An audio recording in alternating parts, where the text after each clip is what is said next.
ابھی اطلاعات آ رہی ہیں کہ عمران ریاض خان پاکستان چھوڑ کر چلے گئے۔ یہ کہنا، یہ بولنا بہت آسان ہوتا ہے کہ پاکستان چھوڑ کر چلے گئے۔ کتنا مشکل ہوتا ہے اپنی مٹی چھوڑنا، کتنا مشکل ہوتا ہے اپنا گھر چھوڑنا، کتنا مشکل ہوتا ہے اپنا دیس، اپنا وطن چھوڑنا۔ یہ وہی انسان جانتا ہے، یہ وہی شخص سمجھ سکتا ہے جو پاکستان چھوڑ کر گیا ہو۔ جو اوورسیز پاکستانی ہیں وہ اس درد کو بہتر سمجھتے ہیں، اور پھر وہ انسان جس نے ساری زندگی پاکستان کے لیے کام کیا ہو، اس انسان کے لیے کتنا مشکل ہوگا۔ آئیے اس پہ بات کرتے ہیں عمران ریاض خان کے حوالے سے، ان کی قربانیوں کے حوالے سے۔ اس کے علاوہ بات کرتے ہیں کہ تحریک انصاف میں کیا چل رہا ہے۔ تحریک انصاف میں اس ٹائم دو گروپ ہیں، ایک گروپ کیا چاہتا ہے، دوسرا گروپ کیا چاہتا ہے عمران خان کی رہائی کے حوالے سے، یہ آپ کو بتاتے ہیں۔ سو کرتے ہیں آج کا ولاگ شروع۔ سب سے پہلے میں اپنے ہیرو، میں اپنے بھائی عمران ریاض خان ان کو سلام پیش کرنا چاہتا ہوں۔ عمران ریاض خان کا اگر ذکر کیا جائے تو پاکستان کے موسٹ سینئر جرنلسٹ میں ہوتا ہے، مایہ ناز صحافیوں میں ہوتا ہے، اور حق کا، سچ کا علم بلند کرنے والوں میں ہوتا ہے۔ عمران ریاض صرف اپنی فیملی کے لیے نہیں بلکہ ہر پاکستانی کے لیے، پاکستان کے لیے، اس مٹی کے لیے وہ سرمایہ ہیں۔ اس پاکستان کے لیے عمران ریاض کی کیا ویلیو ہے یہ پاکستانی بہتر جانتے ہیں، اور ہر پاکستانی، میرے سمیت ہر پاکستانی ان کے لیے ایسے ہی دعا کرتا ہے جیسے اپنے سگے بھائی کے لیے کرتا ہو، اور ہر انسان ان کو ایسا ہی سمجھتا ہے جیسے ان کا سگا بھائی ہو۔ عمران ریاض خان جو تکلیفیں، جو صحبتیں، جو مصیبتیں برداشت کی، بچہ بچہ جانتا ہے، ہر انسان جانتا ہے۔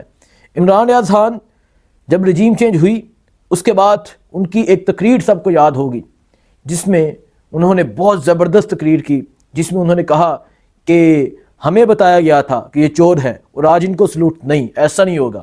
اور پھر اس کے بعد عمران ریاض پہ مشکل وقت شروع ہو گیا۔ مشکل وقت شروع صرف اس وجہ سے ہوا کہ یہ جو زبان ہے یہ کیوں بولتا ہے، یہ کیوں سوال کرتا ہے، اور عمران ریاض نے کہا تھا کہ ہم سوال کریں گے، ہم جواب مانگیں گے۔ عمران ریاض خان نے وہ تقریر کی، اس کے بعد مشکل وقت شروع ہوا، انہیں گرفتار کیا گیا، گرفتار کر کے 3 دن جگائے رکھا گیا، پھر وقت گزرتا گیا، کئی دفعہ انہیں گرفتار کیا گیا، کبھی ان کے گھر کے باہر جا کر فائرنگ کی جاتی تھی، کبھی انہیں فیملی کا تھریٹ دیا جاتا تھا، کبھی انہیں اٹھا لیا گیا، کبھی گرفتار کر لیا گیا، کبھی گھر کے اندر آئے چوریاں کی گئیں، لیکن وہ شخص ڈٹا رہا، قائم رہا، برداشت کرتا رہا۔ پھر ایک وقت آتا ہے کہ 9 مئی ہو جاتا ہے، اور 9 مئی ہو جاتا ہے، وہ انسان 10 مئی والے دن سیالکوٹ ایئرپورٹ سے باہر جا رہا ہوتا ہے، لیکن وہ شخص واپس آ جاتا ہے۔ جب اس انسان کو، کیونکہ مجھے عمران بھائی کی وہ بات یاد ہے، جب اس انسان کو فیملی کا بتایا جاتا ہے تو وہ انسان واپس آ جاتا ہے، اور پھر سیالکوٹ ایئرپورٹ سے اٹھایا گیا اور اٹھا کے غائب کیا گیا، اور غائب کر کے جو کیا گیا وہ عمران بھائی بتا چکے ہیں، بہت سے ولاگز میں، بہت سے انٹرویوز میں بتا چکے ہیں جو ان کے ساتھ کیا گیا۔ اور جب وہ 400 کتنے دن بعد بازیاب ہوئے تو وہ عمران ریاض لگ ہی نہیں رہا تھا، کیونکہ میری عمران بھائی سے ملاقات ہوئی، میری عمران ریاض سے میٹنگ ہوئی، 10 کو اٹھایا گیا تو 7 تاریخ کو میں ان کے گھر بیٹھا تھا، اور مجھے وہ وقت اچھی طرح یاد ہے کہ میں رات کو بیٹھا تھا کھانے کے لیے، ہم نے کھانا کھایا تو میں نے کہا بھائی چلتا ہوں، کہتے نہیں بیٹھو، چلتا ہوں بیٹھے۔ وہ مطلب ان کا دل نہیں کرتا کہ کوئی بھی مہمان ان کے گھر آئے تو گھر سے اٹھ کے جائے۔ رات کے 2 بج چکے تھے جب میں نے عمران ریاض سے اجازت لی۔ 7 مئی کو میں نے ان کو دیکھا تھا، اور میں نے عمران ریاض کو دیکھا تھا، اور پھر جو 400 دن بعد بازیاب ہو کے عمران ریاض آیا تو وہ زمین آسمان کا فرق ہو گیا۔ وہ اس طرح فرق ہو گیا جیسے کوئی انسان 20 سال قید گزار کے آیا ہو، وہ 400 دن اس طرح صحبتیں، تکلیفوں میں رکھا گیا عمران ریاض کو۔ لیکن وہ شخص آیا، بول نہیں سکتا تھا، کمزور تھا، اور جب میں ملنے گیا، جب ان کو گلے لگایا تو مجھے آج بھی یاد ہے کہ جو ان کی یہ ہڈیاں ہوتی ہیں، پسلیوں کی جو ہڈیاں جسے کہتے ہیں، یہ ہاتھوں میں آ گئی تھی۔ وہ انسان اس طرح کمزور تھا، جسم سے گوشت ختم ہو چکا تھا۔ وہ انسان پھر بولنے کی پریکٹس شروع کی، اور جب بولنے لگا وہ انسان پھر دوبارہ سے اسی طرح بولنے لگا جس طرح پہلے بولتا تھا۔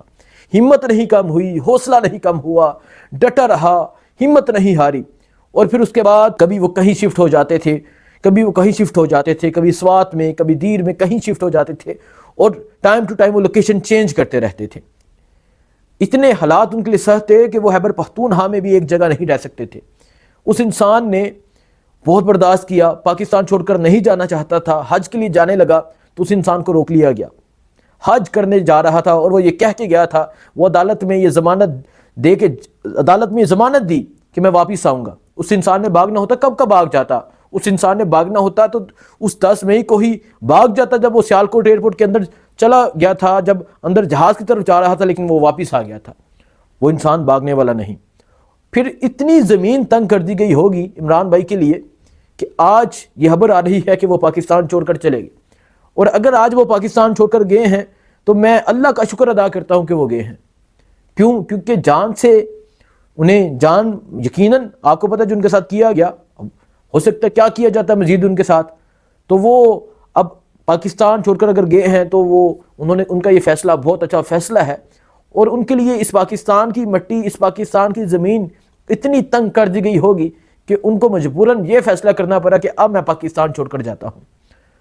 دیکھیں ان کی فیملی کی کیا سچویشن ہے، اگر آپ خود کو اس جگہ رکھیں کہ کتنی تکلیفیں، کتنی صحبتیں برداشت کی، تو انسان سوچ بھی نہیں سکتا جو انسان وہ برداشت کر کیا ہے۔ تو عمران بھائی کے لیے بہت سی دعائیں، آپ سب ان کے لیے دعا کریں۔ کہاں گئے ہیں، ابھی کس کنٹری میں ہیں یہ علم نہیں، لیکن اطلاعات ہی آ رہی ہیں کہ وہ پاکستان چھوڑ کر چلے گئے ہیں۔ ڈاکٹر معید پیرزادہ، شہباز گل، صابر شاکر، اس کے علاوہ اور بہت سے نام ہیں جو پاکستان چھوڑ کر گئے ہیں صرف اس پاکستان میں سچ بولنے کی پاداش میں، سچ بولنے کے جرم میں۔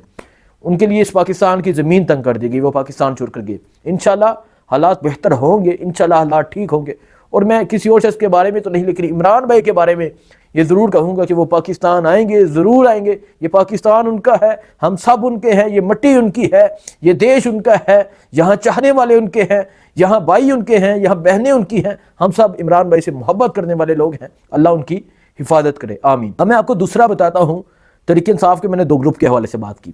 دیکھیں انٹرنیشنل پریشر آ رہا ہے، انٹرنیشنل جو پریشر ہے، اور یہ اتنا پریشر ہے کہ اب حکومت مذاکرات پہ بیٹھ گئی ہے، اب مذاکرات کیے جا رہے ہیں، ایک راہ بنائی جا رہی ہے کہ عمران خان کو نکالا جائے۔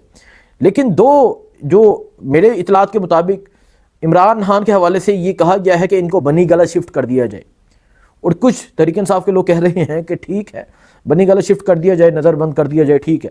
لیکن ایک گروپ ایسا ہے جو یہ کہہ رہا ہے کہ نہیں، یہ فیصلہ نہیں کرنا کہ انہیں بنی گالہ شفٹ کیا جائے۔ کیوں؟ کیونکہ عمران خان تھوڑی دیر اور جیل میں رہ لیں گے، لیکن جو انٹرنیشنل پریشر آئے گا جیل سے نکالنے کے لیے، وہ پھر انہیں نکالنا پڑے گا۔ اور اگر بنی گالہ شفٹ کر دیا جائے تو وہ کہیں گے کہ دیکھیں ہم نے تو بنی گالہ اپنے گھر میں شفٹ کر دی ہے، وہاں ٹھیک ہے۔ لیکن اگر عمران خان جیل میں ہوں گے، عمران خان، تو پھر جو انٹرنیشنل پریشر آئے گا، اور وہ یہ پریشر آئے گا کہ انہیں رہا کیا جائے، اور یقیناً ان کی مجبوری بن جائے گی۔ یہ مطلب تحریک انصاف کے 2 گروپ ہیں جو اس چیز پہ ڈیبیٹ جاری ہے، اس چیز پہ کہ عمران خان کے حوالے سے ابھی کیا کیا جائے۔ لیکن ایک چیز کنفرم ہے کہ انٹرنیشنل پریشر آ رہا ہے، بہت تیزی کے ساتھ، بہت زور سے آ رہا ہے، جس پہ ان کی چیخیں نکل رہی ہیں۔ باقی جو بھی صورتحال ہوگی آپ کو آگاہ کرتے رہیں گے، دعا میں یاد رکھے گا۔ اللہ حافظ۔